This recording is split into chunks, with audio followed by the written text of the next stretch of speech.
मैं सुनील कुमार, सहायक शिक्षक मध्य विद्यालय हजारी, प्रखंड गोमिया, जिला बोकारो, राज्य झारखंड से पुनः एक बार आपके सम्मुख प्रस्तुत हूँ अपने YouTube channel learn and implement maths को लेकर, जिसमें आज हम लोग पढ़ेंगे विभाजन सूत्र। विभाजन सूत्र यह निर्देशांक ज्यामिति कोऑर्डिनेट ज्योमेट्री का एक पार्ट है। मान लिया कि दो बिंदु A x1 y1 तथा B x2 y2 हैं, जिसे एक कोई बिंदु P जिसका कोऑर्डिनेट xy है m अनुपात n में बांटती है। अर्थात क्या कि बिंदुओं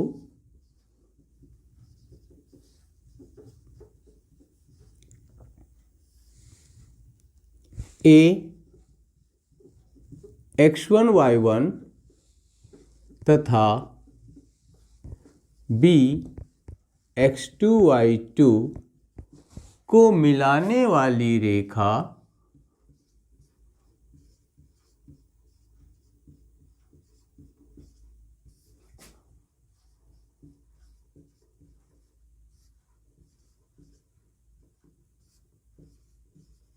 को बिंदु P XY m अनुपात n में विभक्त करती है।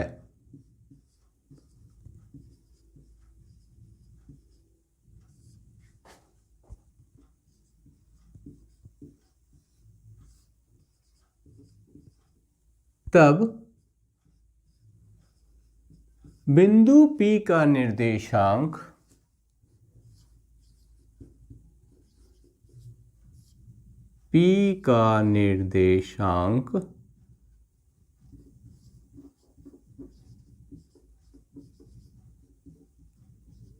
होगा।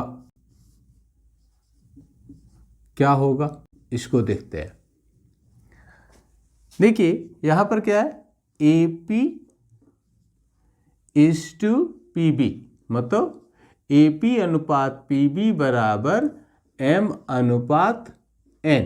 अर्थात क्या कह सकते हैं कि AP बटा PB बराबर M बटा N। AB बराबर क्या, अगर हम लोग ज्यामितिक दृष्टिकोण से देखें तो AB बराबर क्या, AP प्लस PB है ना, AP प्लस PB। अर्थात हम लोग अगर इस प्रकार से देखें, AP कितना भाग है, M भाग है, तो M भाग जोड़ N भाग, तो AB क्या हो गया, M प्लस N हो गया। कैसे, ज्यामिति से, है ना।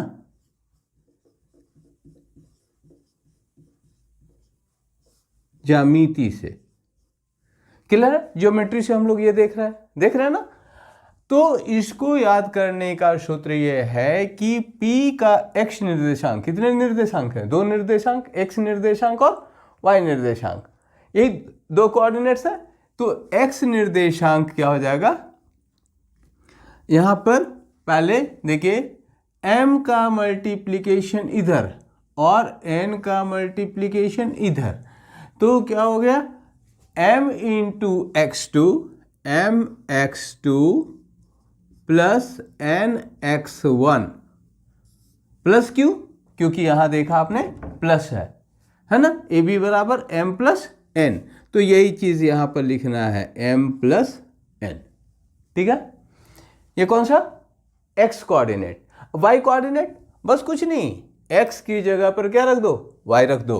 वैसे ही देखो यहां पर क्या है, mx2, तो आप यहां लिखो my2 है 2 प्लस क्यों, बार बार याद रखिए, AB क्या हो रहा है, m प्लस n, AB बराबर m AP plus PB m plus n, तो my2 प्लस ny1 बटा m प्लस n। ठीक है, यही P का निर्देशांक है और इसी को हम लोग क्या कहते हैं, विभाजन सूत्र कहते हैं। क्यों विभाजन सूत्र कहते हैं? क्योंकि यहाँ पर बिंदु P जो है वह AB की दूरी को m/n में क्या कर रही है, विभक्त कर रही है। विभाजन सूत्र पर आधारित एक और सूत्र है जिसे हम लोग कहते हैं मध्य बिंदु सूत्र।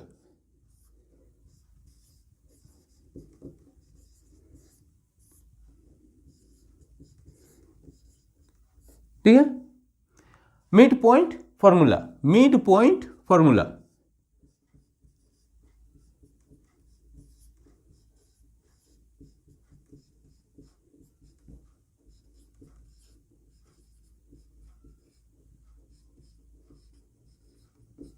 मिड पॉइंट फॉर्मूला मतलब क्या? यदि बिंदु P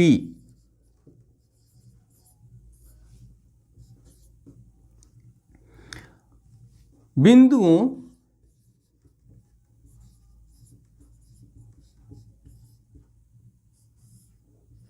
A x1 y1 तथा B x2 y2 को मिलाने वाली रेखा का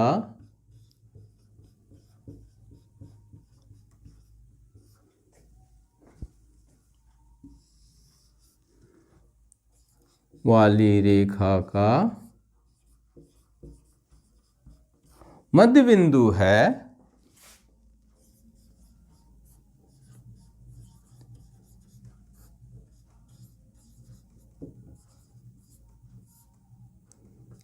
तब P का निर्देशांक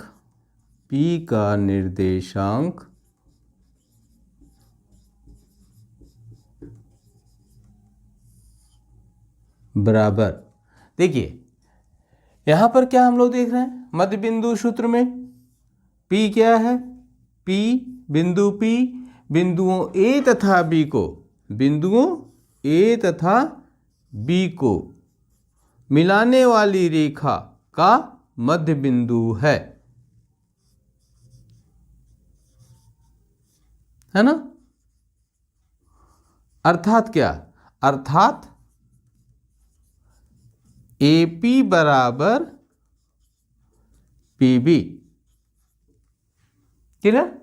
इसलिए AP बटा PB कितना हो गया, AP बटा PB बराबर 1। इसलिए AP इज टू PB, अगर हम लोग इसके अनुपात को देखें तो कितना हो गया, 1:1, 1:1, ये 1 पार्ट, ये 1 पार्ट, क्योंकि ये मध्य बिंदु है। तो m बराबर कितना हो गया, m बराबर n बराबर 1, इसलिए m बराबर n बराबर 1, है ना। अब इस सूत्र में जब बैठा देंगे तो m का मान कितना 1, n का मान कितना 1, तब क्या हो गया भाई, x2 + x1 बटा 1 + 1 2, और यहाँ पे m का मान 1, n का मान 1, तो y2 + y1 बटा 2। इसी को हम लोग क्या कह सकते हैं, अथवा x1 + x2 बटा 2 और y1 + y2 बटा 2।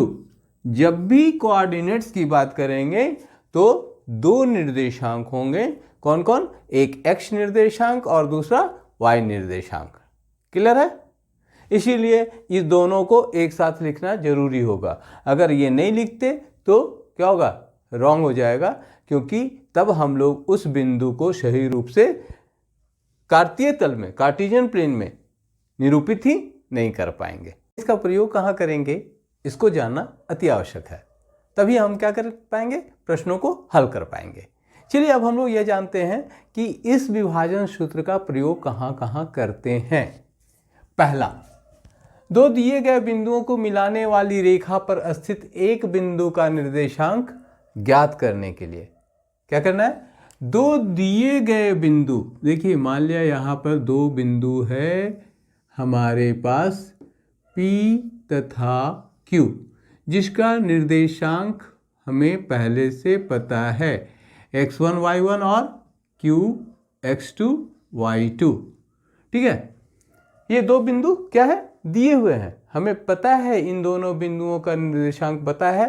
तब ऐसी स्थिति में एक कोई खास बिंदु, मान लो यह बिंदु A है जो P और Q को एक निश्चित अनुपात M अनुपात N में बांट रही है, तब A का निर्देशांक ज्ञात करने के लिए हम लोग इस विभाजन सूत्र का प्रयोग करते हैं। और यहाँ पर सूत्र कौन है, mx2 प्लस nx1 बटा m प्लस n और my2 प्लस ny1 बटा m प्लस n, इसका प्रयोग किया जाता है। दूसरा स्थिति, विभाजन सूत्र की एक और स्थिति है मध्य बिंदु सूत्र। मध्य बिंदु सूत्र का प्रयोग, मान लो कि कोई एक त्रिभुज ABC है जिसके निर्देशांक क्रमशः x1 y1 x2 y2 तथा x3 y3 दिए गए हैं। अब हमें AB का मध्य बिंदु P, BC का मध्य बिंदु Q और AC का मध्य बिंदु R ज्ञात करना है। क्या करना है, AB का मध्य बिंदु P, BC का मध्य बिंदु Q और AC का मध्य बिंदु R का निर्देशांक प्राप्त करना है। हम लोग P, Q और R का निर्देशांक प्राप्त करने के लिए कौन सा सूत्र लगाएंगे, मध्य बिंदु सूत्र। मध्य बिंदु सूत्र देख लीजिए, x1 plus x2 by 2 y1 plus y2 by 2, इसको हम लोग कौन सा सूत्र कहते हैं, मध्य बिंदु सूत्र।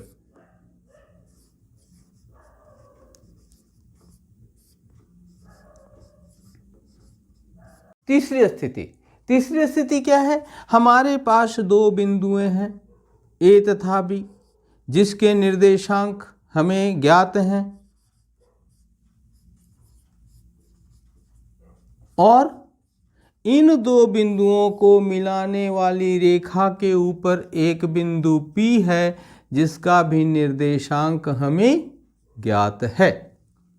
तब यह बिंदु P इन दोनों बिंदुओं को मिलाने वाली रेखा को किस अनुपात में विभाजित करती है, इस अनुपात को निकालने के लिए भी हम लोग विभाजन सूत्र का प्रयोग करते हैं। और ऐसी स्थिति में हम लोग मान लेते हैं कि AP अनुपात PB बराबर K:1, अर्थात K अनुपात 1, मतलब AP को हम लोग K मान लेते हैं और PB को 1 मान लेते हैं। इसीलिए यहाँ पर एक नोट डाल दिया है कि यहाँ पर M:n, मतलब विभाजन सूत्र में जो M अनुपात n है उसकी जगह पर हम लोग क्या लेते हैं, K अनुपात 1 लेते हैं और किसका मान ज्ञात करते हैं, K का मान ज्ञात करते हैं। जब K का मान ज्ञात कर लेते हैं तो आसानी से यह पता चल जाता है कि दिया गया बिंदु दो दिए गए बिंदुओं को मिलाने वाली रेखा को किस अनुपात में